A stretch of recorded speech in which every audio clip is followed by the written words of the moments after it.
All right. Hey, good morning. We have a new book today. We start.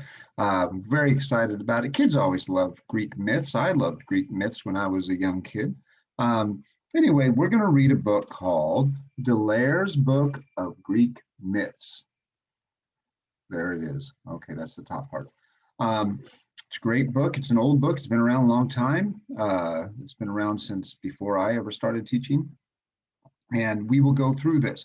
So I don't have a lot of time to go into what I would normally look at. We'd normally look at the map of Greece, and we would look at all the different islands. There's so many little islands off the coast of Greece.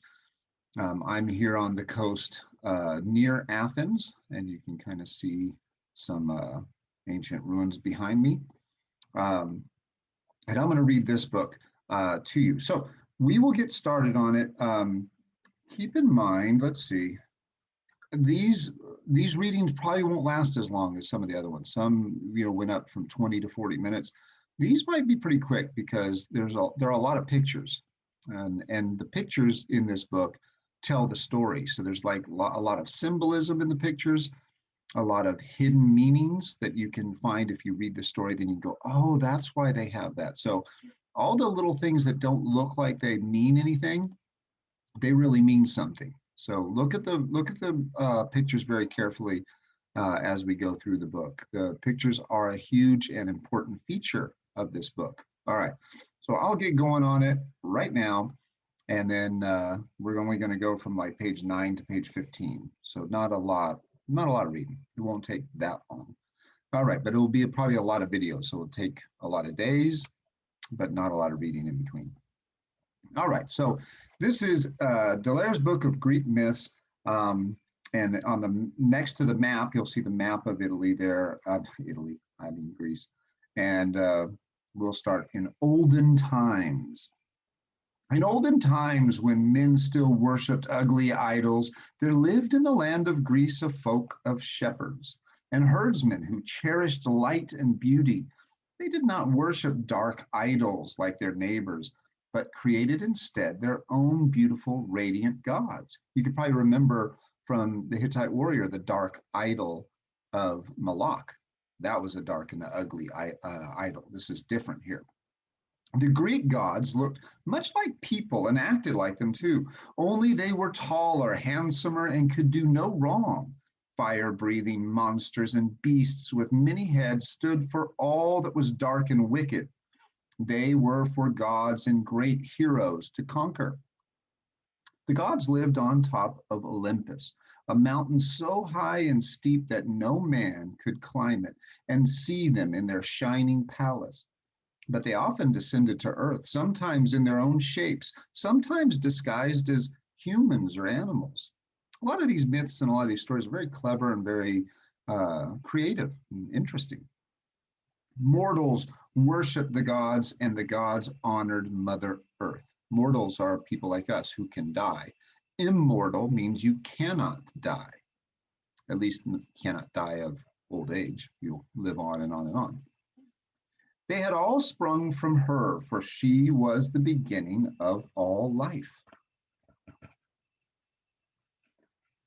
Gaia, Mother Earth, came out of darkness so long ago that nobody knows when or how. Earth was young and lonesome, for nothing lived on her yet. Above her rose Uranus, the sky dark and blue, set all over with sparkling stars. He was magnificent to behold, and young Earth looked up at him and fell in love with him. Sky smiled down at Earth, twinkling with his countless stars, and they were joined in love. Soon, young Earth became Mother Earth, the mother of all things living. All her children loved their warm and bountiful mother and feared their mighty father, Uranus, Lord of the universe. And from this union, this marriage, comes the Titans. We will talk about that right now, the Titans. The Titans were the first children of Mother Earth. They were the first gods, taller than the mountains she created to serve them as thrones. And both earth and sky were proud of them.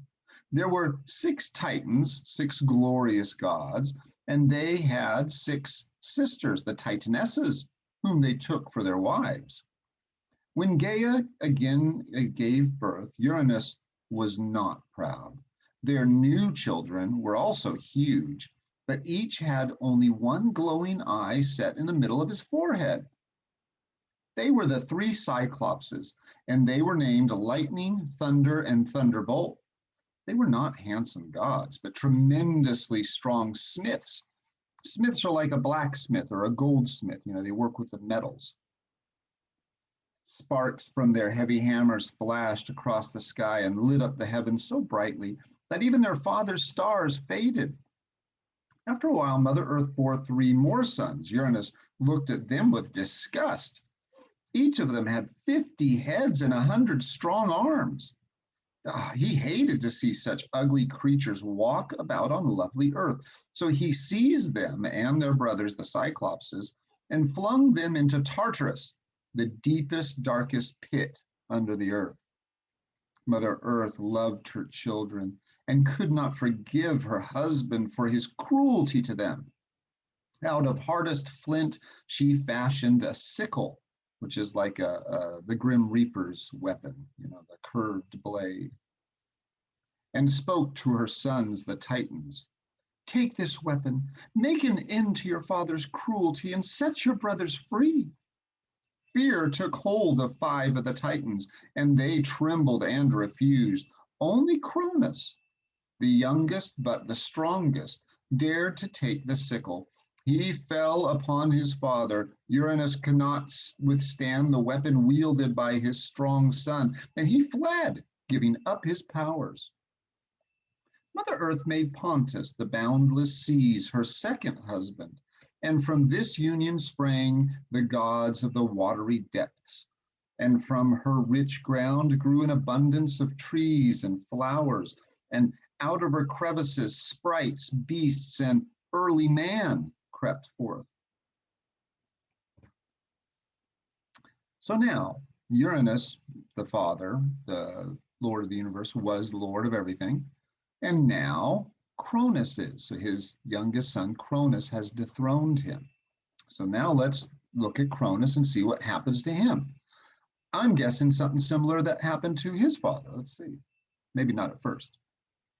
Cronus was now the Lord of the universe. He sat on the highest mountain and ruled over heaven and earth with a firm hand. The other gods obeyed his will, and early man worshipped him. This was man's golden age. Men lived happily and in peace with the gods and each other. They did not kill, and they had no locks on their doors, for theft had not yet been invented.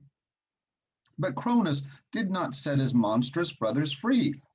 You always can tell in Greek mythology that something's going to go bad when someone either forgets something or decides not to do something that they were told to do. So let's do that one again. Remember, Mother Earth, Gaia, said, make an end to your father and set your brothers free. But Cronus did not set his monstrous brothers free, and Mother Earth was angry with him and plotted his downfall. She had to wait, for no god yet born was strong enough to oppose him. But she knew that one of his sons would be stronger than he, just as Cronus had been stronger than his father. Cronus knew it too. So he had an interesting way to fix this. Cronus knew it too. So every time his Titaness wife Rhea gave birth, he took the newborn god and swallowed it. With all of his offspring securely inside him, he had nothing to fear. Nobody will overthrow me. My children will never overthrow me because I'll eat them. I'll just eat them. And so that's what he's doing. He's eating them. If you look at your picture, you can see in his six-pack abs, you see little faces. Those are his children that he's eaten. They're in his stomach. But Rhea mourned. Her 5 sisters, who had married the 5 other Titans, were surrounded by their Titan children, while she was all alone. When Rhea expected her 6th child, she asked Mother Earth to help her save the child from his father. That was just what Mother Earth had been waiting for. She gave her daughter whispered advice, and Rhea went away smiling. As soon as Rhea had borne her child, the god Zeus, she hid him. Then she wrapped a stone in baby's clothes and gave it to her husband to swallow instead of her son. So here's a stone, not a baby. This is a stone, but I'm going to wrap it up in clothes to pretend it's a baby. And I'm going to hide Zeus somewhere so you can't eat him. Cronus was fooled and swallowed the stone, and the little god Zeus was spirited away to a secret cave on the island of Crete. I've actually been to the island of Crete. Uh, it's a pretty fun island to be at. It's nice. Anyway, old Cronus never heard the cries of his young son, for Mother Earth set noisy sprites outside the cave. They made such a clatter, beating their shields with their swords, that other sounds were drowned out. All right, so like I said, that's it. We're just going to do little quick shots this time, a few minutes each day. And that was that. We will next read about Zeus and his family and get to know, how young Zeus grew. Well, they don't go really into that, but we get Zeus growing up, taking back power, and all that stuff. So we will learn more about Zeus and the other Olympians in the next installment. For now, guys, take care. We'll see you next time. All right, bye-bye.